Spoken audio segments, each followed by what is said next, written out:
மகாவிஷ்ணு அப்படிங்கிறவர் ஒரு தன்னம்பிக்கை பேச்சாளர் கிடையாது. அவர் வந்து ஒரு எல்லாருக்கும் பொதுவான ஒரு ஆன்மீகத்தை அவரால் எடுத்துட்டு போறவர் கிடையாது. அவர் வந்து ஒரு மதம் சார்ந்த ஒரு மத போதகர். அவரை அழைத்து வரும்போதுதான் இதுல வந்து பிரச்சனைகள் ஆயிடுச்சுன்றது நான் நினைக்கிறேன். அது நிச்சயம் தவிர்க்கப்பட வேண்டியது. அதில் அவர் பேசியிருப்பாரு, அதை பாத்தீங்களா?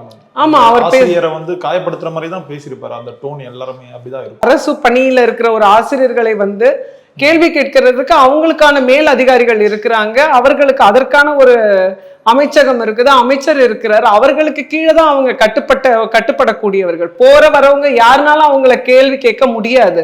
இன்னைக்கு இருக்கிற அங்க பள்ளிக்கூடத்துல படிக்கிற குழந்தைகளே ஆகட்டும், ஆசிரியர்களை மிரட்டுற தோணியில பேசுறது, அந்த மாதிரியான வீடியோஸ் எல்லாமே கூட நம்ம பார்த்துட்டு இருக்கிறோம். அந்த மாதிரி ஆசிரியர்கள்ன்றவங்க மேலான ஒரு இடத்துல இருக்காங்க. அவங்கள வந்து கேள்வி கேட்கறதோ மிரட்டுறதோ அவங்க பணி செய்யக்கூடிய இடத்துல அது நடக்கிறதுன்றது கண்டிப்பாக கண்டிக்கப்படக்கூடியதுதான்.